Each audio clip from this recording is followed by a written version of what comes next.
What's going on, everybody? It's EricRayweather back here, and in today's video I'm going to be showing you the new most dominant best defense in Madden 20. It gets really quick block sheds, really easy pass rush, and it contains mobile escape artist QBs very well. Now, if you are new to the channel and you want to always be up to date on the latest Madden tips and news, including the Madden 21 news that's about to start dropping very soon, make sure you subscribe and hit that bell icon so that you never miss any of those uploads when they go live.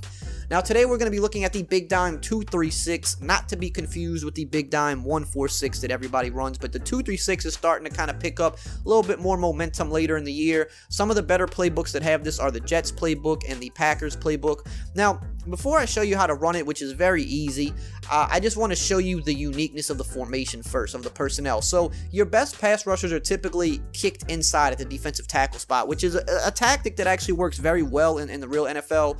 The Vikings did this against the Saints in the playoffs and did a really good job at kind of containing them.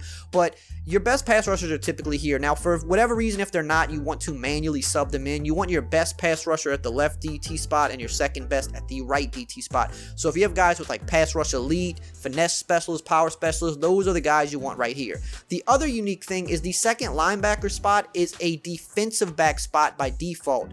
Now, yes, usually in past defenses, you can manually sub a safety in at linebacker, but the unique thing about having a default linebacker spot here that is, well, a default defensive back spot at the linebacker position here is that if you use her as safety, they're going to get that better lurking ability than a regular linebacker or a safety subbed in at linebacker would get. Because it's a default spot, you get better lurker animations with a safety, but also the other thing that's really interesting is you can actually sub in cornerbacks here because it's a default defensive back position. So if you have a really good cornerback, let's say with like high man coverage and good speed, you could put him here and man him up on one of the bigger threats on the field that you think might be coming over the middle, and he's going to play really good coverage, better than a linebacker or a safety would. So those are two things that are very unique about this formation, on top of the fact that it gets insane pass rush. Now I'm going to show you exactly how to run it, but really quickly, let's hear a word from today's video sponsor.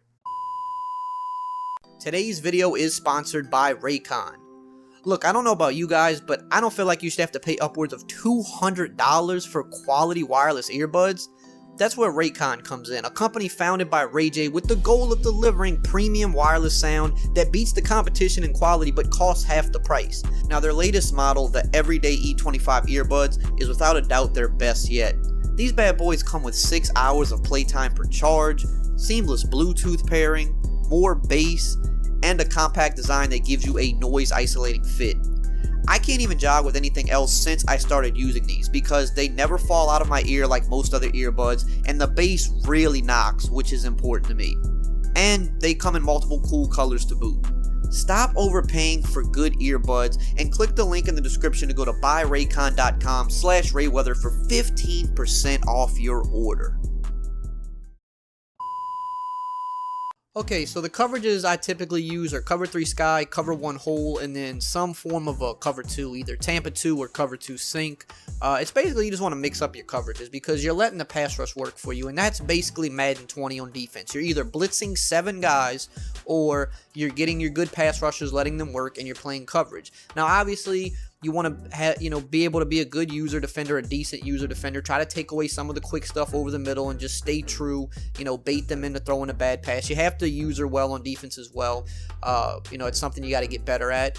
And then also, you have this guy here. Like I said, you can man this guy up, or you could user this guy. It's up to you which one you want to user. Obviously, you got to make adjustments to your opponent throughout the game. Unless you're just playing someone that's really bad, then yes, you can just sit in stock coverages. But you're going to have to man people up or switch a zone here or there. But first, I just want to show you just how good these two guys pass rush. I'm not going to really try to evade. I just want to show you, how well they do at getting off the blocks. Look how quick Bosa's coming, and he's right on my neck. And that's how it is a lot of times in games. You got about 2 seconds flat on a good amount of your plays. Not every single play. Some plays, they're going to get held up and blocked. I mean, that's just how it is. Right there, he got blocked well.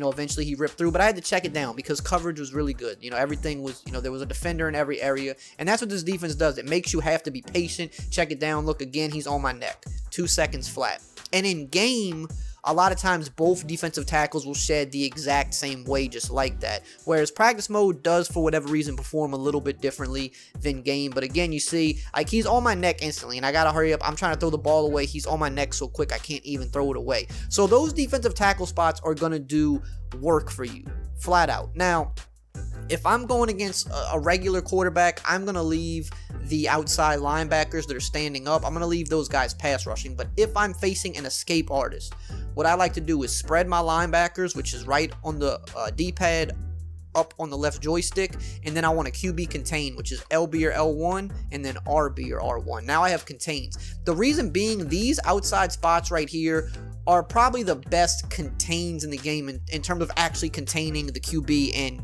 and setting the edge.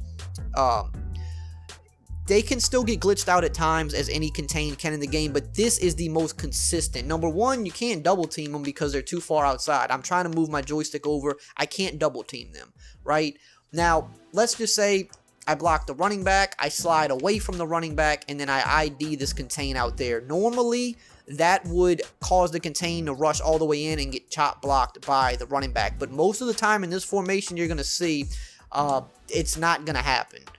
Like, I'm trying to roll out here, and last second he glitched out. The last second he glitched out, he kind of just got sucked in, which was stupid. And again, like I said, the game does that sometimes. You can't do anything about it. But you saw that he didn't rush all the way in right away like most contains do. So we'll try to do the same thing again. You see, I'm trying to roll out here, and I can't. He disengages, and he causes a fumble. Because for whatever reason in this formation, like I said, those outside guys, when you spread and contain, they do the best at actually protecting the edge. So now I'm going to motion the running back over right, do the same thing. I'm going to block him. I'm going to slide away from the side I want to roll. I'm going to ID this guy and try to roll out. He might get glitched out, but there's a good chance he's going to keep the edge, and he does keep the edge, and I can't roll out. And that's what makes this defense good, because the reason corner routes are so good is because you can roll out and glitch out the coverage. But against this defense, it's a lot harder. This is the best formation at keeping people in the pocket in the game. And a lot of people in this game don't perform well from the pocket because they're used to being able to just roll out all the time. So you have that working to your advantage. You have the good pass rush up the middle, and then you've got good coverage on the field. Now, like I said, you can use her whoever you want. If you have a safety here, I would probably use her him. But if you're subbing a cornerback in here because you want, let's say you want to make sure DeAndre Hopkins is going to have a hard time coming over that middle. Well, if I have a good cornerback with good man coverage here, I can go ahead and man him up on Hopkins. So if Hopkins were to run like a slant or a cross, he's going to be able to pick him up and run with him because he's a cornerback, right? So that's something that you can think about doing. You can press if you want to press as well. A lot of times versus compressed sets, people like to press the defense because it muddies things up a little bit more.